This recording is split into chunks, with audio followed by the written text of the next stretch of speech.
Leia Healthcare, looking after you always. Proud sponsors of Real Health with Karl Henry.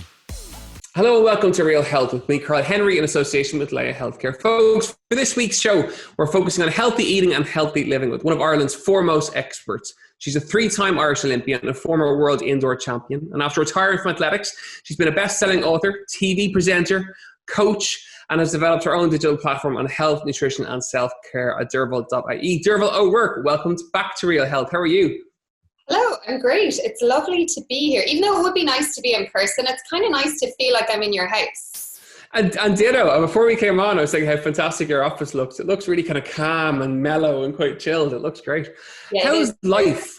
I'm going to start there. How is life? How has life been over the last 6 or 7 months? The whole country's kind of been in a little bit of a tailspin, I think. And I always ask our guests now how they have been the last couple of weeks and months. In general, I mean, life is good in terms of, we're all kind of healthy, which I think is the first thing in terms of my family and my husband's family. But then I think the flip side is it's been quite stressful. I have 2 small kids, a 5-year-old, 18-month-old, and when the country went into lockdown and you're trying to juggle that and you're trying to juggle work, I find it really, really stressful. I found it extremely tough. In one way you loved having the time, but it wasn't time without your other responsibilities. So it became quite stressful. And I think there was just a large group of people who were just trying to juggle all that with work. And then, the other side, I was worried about my parents. I still am quite worried. They're relatively healthy, but they're both in their late 70s and they probably hate me saying that, so hopefully they don't watch this. But so it's mad. It's been absolutely mad. And I think it's definitely been a time where I've absolutely said my health, my family's health, everyone's health, that's our priority. Our priority is to be well, physically, mentally, and to just kind of make our worlds very small and mind ourselves within that kind of restriction, so it's been mad. I think if I said anything other than it's been mad, I would be lying. That sounds like a busy household and a busy life, certainly, and when we're locked down. I think for a lot of people, it's simplified life and it's simplified what's important, where we've all kind of, myself included, we've stepped back and seen, okay, these are the things that are really, really important to me, whether it's a business thing or whether it's family life and family health. I think a lot of people have been through the kind of metamorphosis of change where they see life in a very different way than what they did before. Yeah, I think I'm definitely one of those people. I have the type of personality where I'm always going, I know we know each other a long time and I'm always working on stuff, and I'm always, in my personal life, I always have different ambitions to be doing different things, and it made me stop. And I'd say it's the first time I've stopped in a really, really long time. And my work-life balance with the kids is certainly better, I think, post, the past 6 months. And I think going forward, I'll take a lot from that.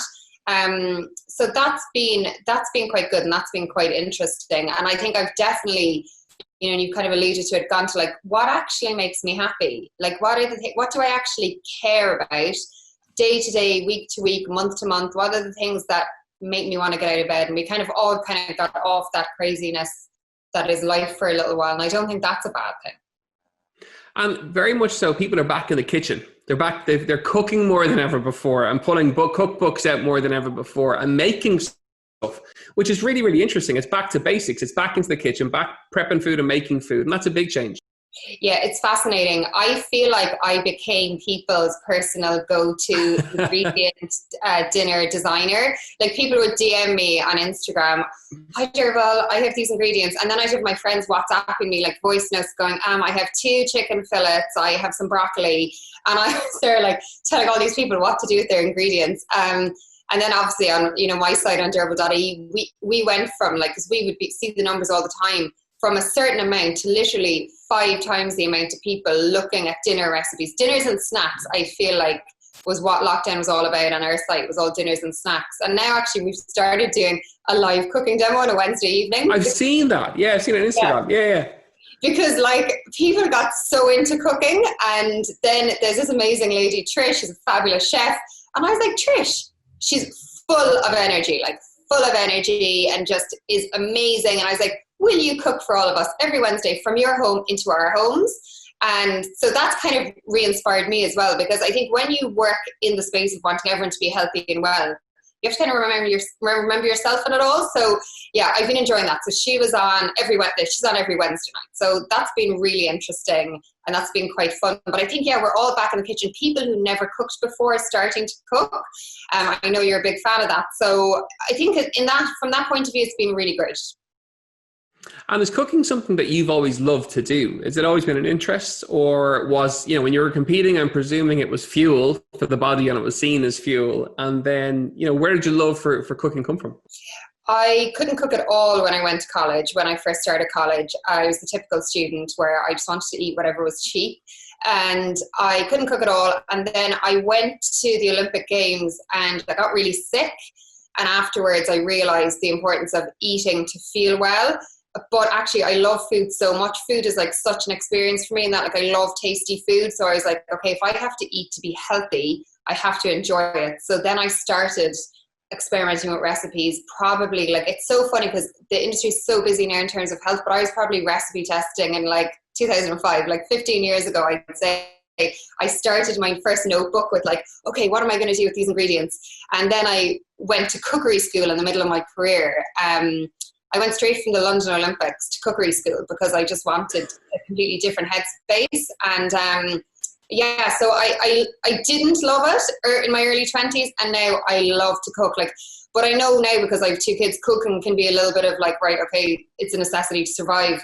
So I try to, during the week, do things that make it easy. And then at the weekends, I'll do more relaxing cooking when the pressure's off a little bit. And what are for people starting out or just starting to cook, what are the simplest things they can do? And what are the biggest mistakes that people often make?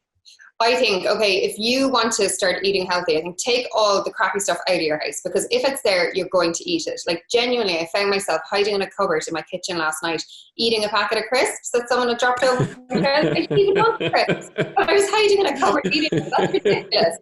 Take the crap out, get rid of it. Don't hide in a cupboard like I did for my children. That's the first thing.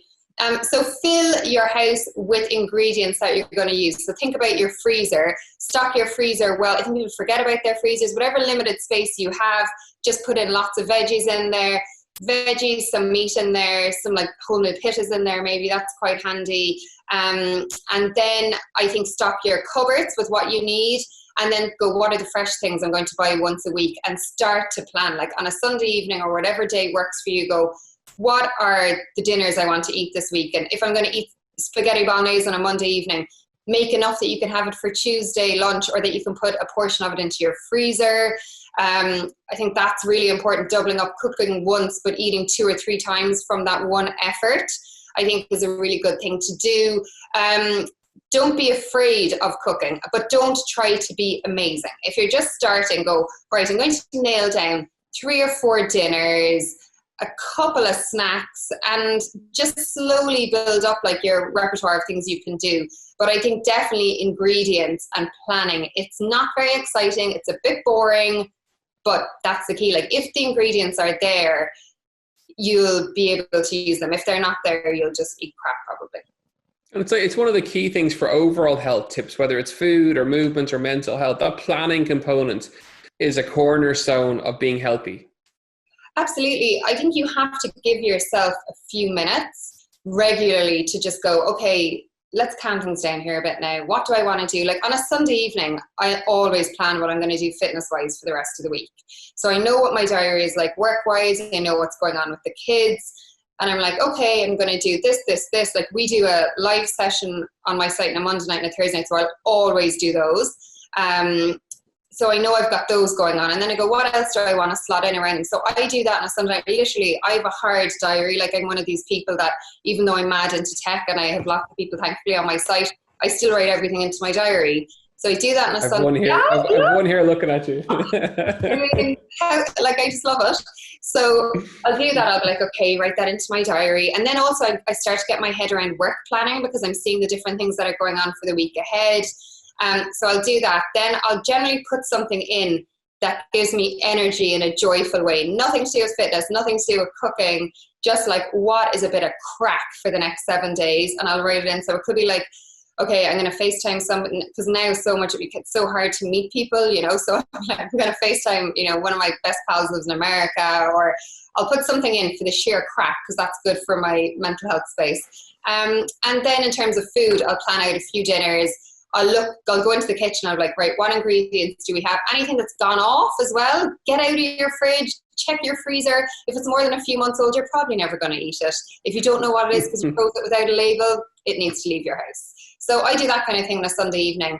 I find it quite calming. The other thing I do that I find calming, and I don't know if this is part of healthy lifestyle, you can tell me, Karl, is I declutter and organize on a Sunday evening. Yeah, best. I get sadly excited by that. It does it for me. It's so exciting. It's sad, but I'm like that too. This is who we are now. We need to embrace it. I'm there. Okay, I'm going to organize my clothes, or I'll pick a child and I'll be like, I'm going to organize my son's clothes or my daughter's, or I'm going to be like, I'll organize the kitchen worktops, and then everything's just a bit calmer. So I think taking that time to not be doing it to plan it, write it down, and then just get organized is really important. Okay, so let's take it from food onto exercise. First of all, how do you find training now as a normal person? And how did you adjust to that when you stopped racing? It's interesting. Like, I haven't competed. Like, this is going to be my 8th year that I have not been a professional athlete. So, like, I feel, when I look back, I even find it hard to remember what that life was like. So now my approach to exercise is like, what can I do that I will enjoy, that I'll get maximum benefit from, and that fits into my life?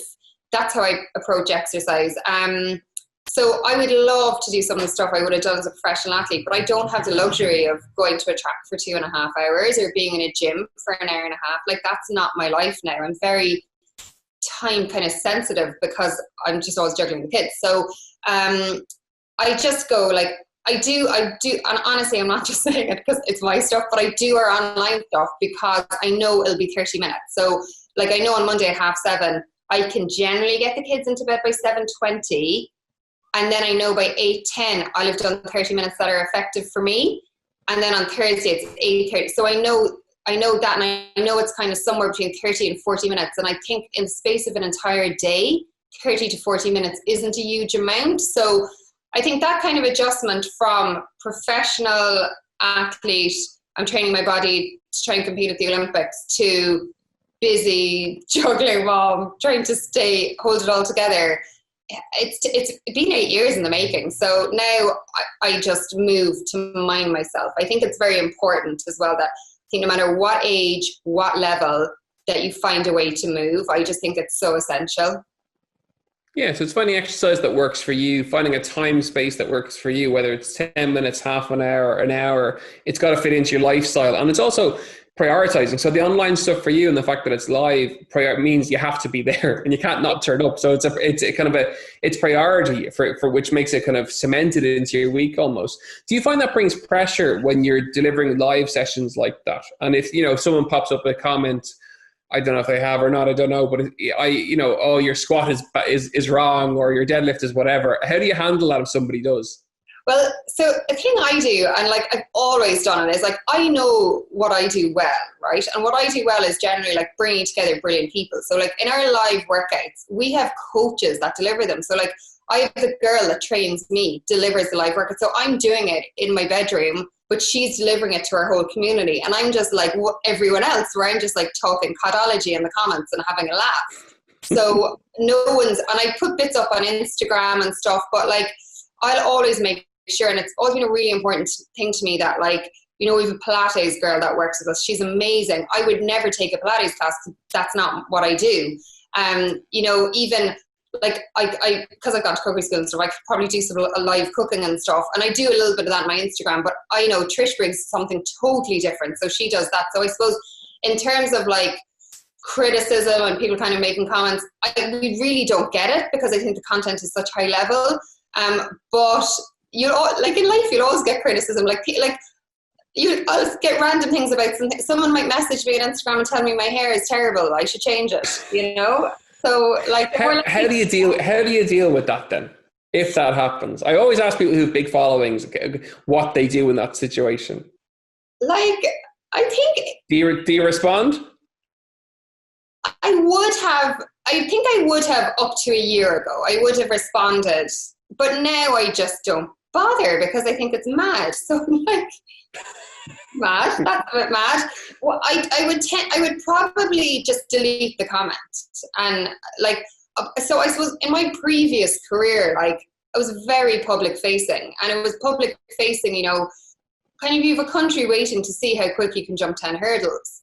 And people were always commenting good, bad, or indifferent. So I got very used to not, like, if someone told me I was brilliant, I didn't really believe it. If someone told me I was terrible, I didn't believe it. If they told me I did grand, I just never took it on. So I've always been very strongly of the opinion that the most important opinion is kind of your own opinion. So like, whatever my opinion is on myself, what I'm doing, that's the number one opinion I need to tune into. And sometimes my own voice, like everybody in my head, isn't as positive as it should be. And I have to kind of check myself and say, right, Derval, like you need to back yourself a bit here. So I don't, like the nice stuff is lovely, but also you have to care more about what you think yourself than what everybody else thinks. Yeah. So in terms of protecting your mental health, it's very much backing yourself and caring about yourself, and then just not respond. I think if COVID has taught people anything, it is that kind of just not bothering to get to engage, because people are looking for that row. They're looking to pick a bone for the crack to have a row of an evening. And it's just not bothering with it and just moving on and, you know, backing yourself and keep going forward. Yeah, absolutely. And I think, the internet generally and social media, there's a lot of really big positives to it. Like, and it's brought loads of positives to my life. Some of the people I've connected with online, different people I work with, like people in our community are just such positive, lovely people. So I just think about that side of it. And I think the other side of it is like everything in life, you kind of just have to go towards the good and just ignore the bad. Like, you know, it's like there's energizers and de-energizers. So just go towards the energizers and don't be worrying about the de-energizers. Let's chat TV for a little bit. Fittest Family, how did you get into it? Do you like it or not? And do you find that TV brings pressure with it? Oh, that's a really interesting question. You know, we filmed it, and it's going to be January. So that's a really big deal for us because we didn't know if it would come back, you know, and it came back. We had to be really careful. There was a lot of restrictions. So that's the first bit about TV. Okay, how did I get into it? In the very first season, I think they asked me to do it, and I said no, because I didn't do the first year. I didn't even go and like do a screen test or whatever. I was just like, no, it doesn't sound like my thing. And then I retired because I was still competing. So I retired then, and I was like, I think no matter what you're doing in life, whether you're doing kind of things that I guess you do and I do sometimes where you're public facing, or I think I have this quote on my phone, right? And it's like, let it live before you kill it. So when I retired, I was like, I am going to be open to stuff. I'm not going to do absolutely everything, but I'm going to let it live before I kill the idea. And so the second year, they kind of came back and saying, we're doing this. And I said, you know what? I'm going to go and see what I think of it. So I did it. And then I missed a year because I was due a baby. And then I missed a year because I was working on the Olympic Games. And then I've come back. So now we've been, the four of us, myself, Donica, Anna, and Davy, the four coaches have been together now for like 4 or 5 years. And that's worked really, really well. So I love it in terms of, I think what it does is so genuine. It's literally like families who want to race with each other against other people because they just want to do it for each other. That's what it is. Like they're not arrogant. They're just amazing. Like even the other coaches' families, I have to stop myself really liking them and wanting to tell them to help them, you know. I'm like, I know how they get over the wall. So I think it's such a pure show from that point of view. So I love that.